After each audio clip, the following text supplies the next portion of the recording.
everyone, welcome back to another episode of Necessary Measures with me, Venessa. Thank you so much for tuning in. Today's video, as you saw, is all about my first trimester, what I experienced. You'll hear all about it, so let's go ahead and get started.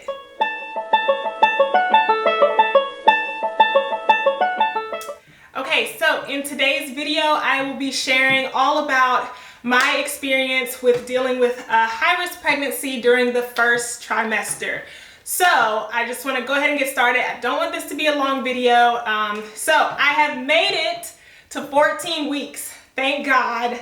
Finally, I am cleared from the morning sickness that I experienced for my first 3 months. I'm not saying that I don't have any nausea anymore, but it is by far so much better than it was even just a week ago. So I'm so very thankful for that.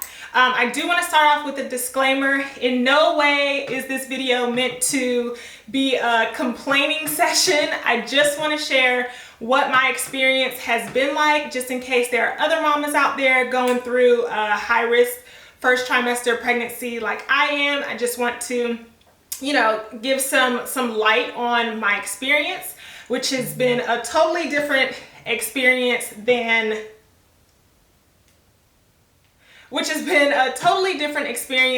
my first 3 pregnancies. So just want to take you into that. So that's my first disclaimer. And my second disclaimer is these are all my own, experiences, as well as my opinions on certain things that will come, a little bit later in the video in regards to my high-risk pregnancy. So it's in no means medical advice in any way. Just gotta sprinkle that out there. So what has been some of my first trimester symptoms? Well, typically, when a woman gets pregnant, the first thing they may experience is lack of energy. I definitely experienced lack of energy. I actually had the lack of energy before anything else. So before the nausea started, before morning sickness, that should have been one of my first clues, first hints into I may be pregnant, but it wasn't. I just kind of thought maybe I was doing too much, not getting enough rest, just on the go, which is kind of my personality. So I just thought, it would pass. And with us still basically being in quarantine with the kids, I just thought maybe I was just doing too much and needed to listen to my body and just kind of chill out. Well, that didn't really let up. I would be tired right after waking up. I'd be tired right after a nap. And I was just like, this is just crazy. I have no drive, no motivation to do anything, to work out, to cook, to anything that was in my normal routine, my normal schedule. I just did not have the energy for. I was just always tired, which also leads me to why I'm considered high risk, which I will get into in just a little bit. Okay, so the next thing I experienced in my first trimester was definitely nausea and morning sickness, and I had it really bad. With my first 3 pregnancies, I didn't really, so with my last pregnancy with my only girl, I experienced a little bit of morning sickness. And I say a little bit because I guess I'm comparing everything to this experience. With Corey, my daughter, I probably experienced morning sickness for about maybe the first month and a half, which I didn't think was bad. I mean, it was bad in the moment, but in comparison to my boys, when I was pregnant with my boys, I really didn't get sick at all. And I was like, okay, I'm really thankful. Let me not complain about any tinge of sickness that I may have experienced with them. I didn't want to complain. I really didn't even want to share the fact that I didn't really get morning sickness, because I know some women really go through a really tough time with that. So I just didn't want to seem like I was bragging in any way, or I'm a little weird when it comes to stuff like that. So I just kind of was like, okay, well, I know everyone has heard everyone's body is different, every pregnancy is different, but yeah. So Let's see, what else did I experience? Oh, the burping too.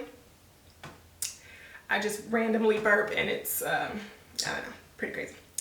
Okay, so on top of the morning sickness that I had for the first 3 months, I also did not have any appetite. And if you know me, you know I am a foodie at heart. I love to eat. I can eat a lot. You can't tell, but I do. Food is very special to me, and I enjoy, eating. So yeah. So for the first 3 months, I had no appetite. I lost 15 pounds, which if you also know me, you know I value my pounds. I'm 5'11", 140, 145 on a great day. And to lose 15 pounds, I was like depressed. Like I didn't want to take any pictures. I just felt like, every woman kind of has like her ideal weight, and mine was not minus 15 pounds. So just felt really bad, did not have an appetite, did not want to eat anything. The smallest amount of food, like crackers and water, would still send me to the bathroom. It would still, I just hated food. Food commercials, which you don't realize how many food commercials there are until you can't stomach anything to eat. And they were just constant food after food commercial after food commercial. And oh my gosh, if I saw the pizza commercials with the cheese stringing, it just sent me right to the bathroom. So that was really hard, because on top of that, it's like, okay, but I know I should be nourishing this growing fetus, this growing baby, but I cannot stomach anything, which, that's the downside of experiencing morning sickness to the degree that I was, because everything I ate, I brought back up. Soups, crackers. There was one point where I had to, what helps me during my morning sickness is when I'm able to just lay down and just kind of have my stomach just be settled. If I stood up or I was vertical, I don't know, the stomach acids would just have a field day, and it just wasn't a good situation. So that's why I was in bed for basically the first 3 months, is because that's what brought me the most comfort. That's when I could kind of put my my nausea at bay a little bit. It was if I was just laying still. And so one thing that kind of helped me I know they have like the lollipops for nausea. Okay, those didn't work. What would work for me was like Jolly Rancher, the hard Jolly Rancher candies, and the Now and Laters, which I never eat. Those two types of candies, I never eat them unless I am pregnant, because I don't know, I guess the tart taste kind of just helped my stomach, even though my stomach was empty. I don't know, it got me through it. On top of being this sick for the first 3 months, I was also in real estate school, which was nightly classes, 3 times a week, and that was really hard to pay attention to the information, learn new information, understand the information, participate in class, and have my bucket right beside me for when I needed to like put myself on mute and keel over and just, handle that situation. So I take my test in a few weeks, and I'm just praying that despite being so sick during classes, despite like literally I'd have my blanket in my computer chair, my blanket would be wrapped around me, the bucket would be on one side of me, Now and Laters, Jolly Ranchers on the desk on one side. My husband was so great. He would like bring me little snacks and fruits to try and keep down. And then as soon as class was over, I would go straight to bed. Like I'd go straight to lay down. It was a rough first 3 months, to say the very least. So an update on when I pass my exams will be forthcoming, but what a testimony to go through real estate school while in your first trimester. I do not recommend. So thankful I am past that. And so, yeah. Okay, so let me get into why I am considered high risk. And I'm going to try not to make this a very long, drawn out explanation. Okay, so go with me back in time to 2014. I had recently had my son. He was a year old. My first son was a year old, and I wanted to not get pregnant anytime soon after having him. So I went on birth control. Now, this was only my third experience with birth control, like in my life. And my first two experiences were not positive. The first birth control that I was on, early days of college, I lost weight, which is one of the side effects, but I didn't think it would happen to me. I thought I would be one of those cases where I gained weight because my weight has always been a special topic for me. But anyway, I welcome weight gain. And so I thought, oh, this would be so great. I'll get to put on a few pounds, tone it up. It'll be great. Well, that didn't happen. I actually lost about 20 pounds my first birth control that I was on. And so after pinpointing it was the birth control pills, I actually stopped taking them. Okay, so then fast forward a few years later, I tried another birth control, and as soon as I started experiencing some negative side effects of that one, I stopped immediately as well. So I have no idea why my brain said that third time would be a charm. I don't know, maybe I thought that after giving birth or my body would have changed. I really don't know. I don't know. But it was from taking those birth controls that I was actually hospitalized with 4 blood clots in my lungs.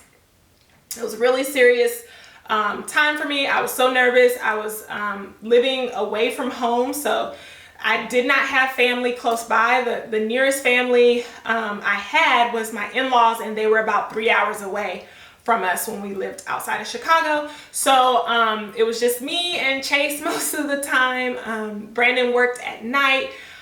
So when I started, fast forward to this pregnancy, this current pregnancy, when I started having a loss of energy, that was kind of a trigger for me, because that's how I actually found out that I had the blood clots in my lungs, was because I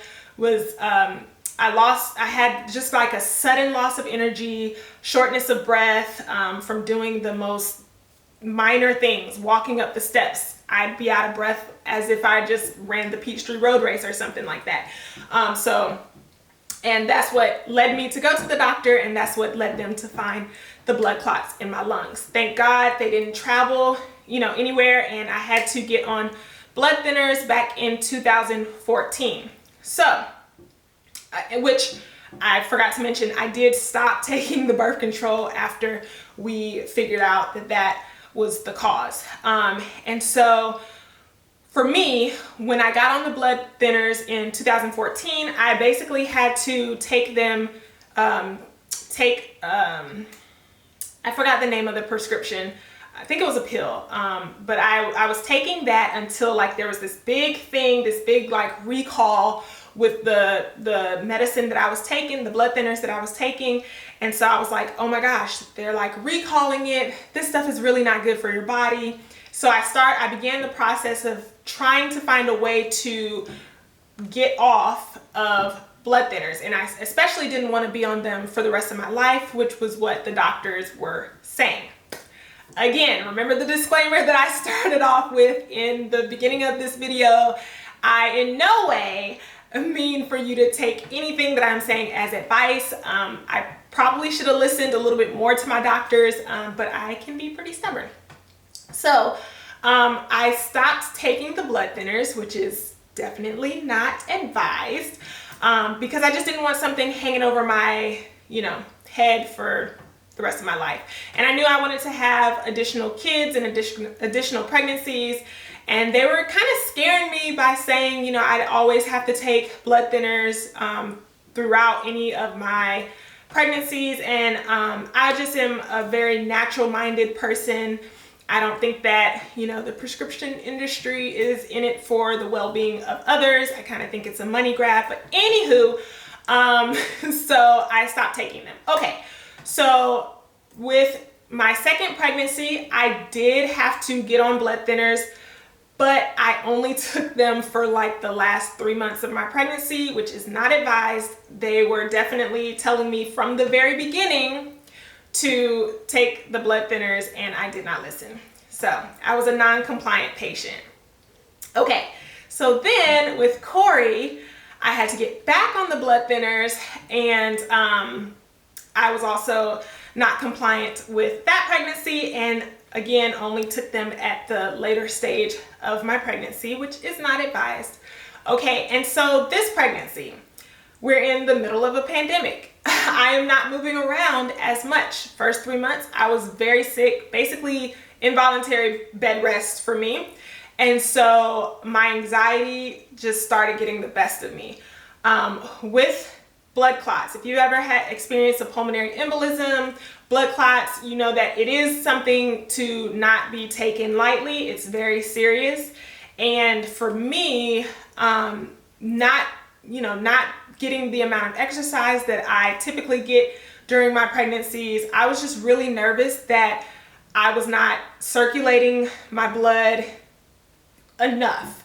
And, that led to a few tearful nights. I just got really anxious. So I decided to be a compliant patient this go around and start my blood thinners way sooner than I've ever started them before. And so currently every day I take a shot in my stomach, in the side of my stomach. So this is the enoxaparin Lovenox shot that I take every day. And so once I turn 37 weeks, I will start taking a shot twice a day. I believe it's a way, the reason they changed the dosage at that stage of the pregnancy so that I don't hemorrhage after labor, or if I had to go into surgery, the risk of hemorrhaging isn't as much as it is with the one dose a day. So, in a nutshell, I am considered high risk because I have had a prior pulmonary embolism, and it does stay with you throughout the course of your subsequent pregnancies, which is something that I wasn't excited about, but I am very much aware of. So that is why I am considered high risk. So the beauty in my experience, though, is that it did get better. And if anybody out there is experiencing a tough first trimester, I would like to let you know that it does get better. Take it day by day, which is literally what I had to do for 3 months. I just had to take it day by day. Thank God I had a wonderful support system. My husband took over the household, the routines, the drop-offs. It was very comforting that I did not have to worry about anything in terms of our household because he had it covered. He was so understanding, yet excited. Like, he was like, oh my gosh, we're about to do this again. And meanwhile, I'm like, oh my gosh, we're about to do this again. Like, it was just, I don't know. I was excited for sure. Babies are such a blessing to us. And so I did not let that go unnoticed. But when you feel really bad, like when you're at that point in your pregnancy, first trimester, you kind of don't want to, I don't know, I didn't want to get excited just yet. Like, I felt like once I started feeling better, that's when I would get excited. I don't know, but I am definitely excited and very thankful and grateful that I am able to, carry babies and have these pregnancy experiences. I genuinely enjoy being pregnant. I love the whole process of creating, another little mixed human being from like my husband's and my, personalities and looks. I don't know. I really enjoy that, enjoy the memory of it. And although I initially wanted 6 kids total, I told my husband this might have to be it just because of all the difficulty I've experienced with everything. And I think sometimes you just have to listen to your body And I think that my body is telling me, you've done enough. You've done enough. So we'll see. I will always keep the door open up until I am 35. I will keep that door open. So we'll see if this is last or second to last. So I have a question for the mamas out there. What has been your first trimester experience? Did you have a pleasant, experience?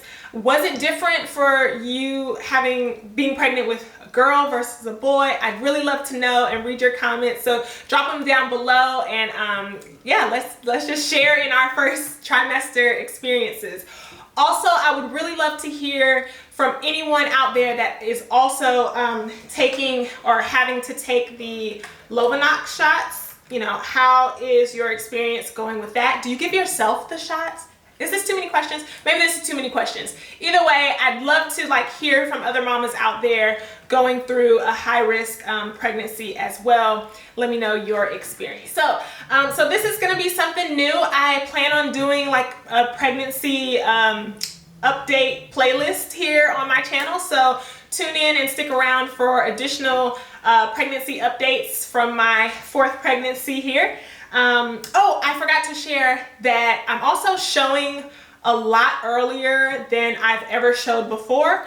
I'm 14 weeks today, or 14 weeks yesterday, and this is the most I've ever shown. So I just want to show you my baby bump, my 14-week baby bump. I'm not used to showing as much as I am currently, but I welcome it. I welcome my little bumps that I have. If you would like to read more about my first trimester high-risk pregnancy, you can check out my blog at VenessaBarnes.com. So I will see you in the next pregnancy update video. Peace.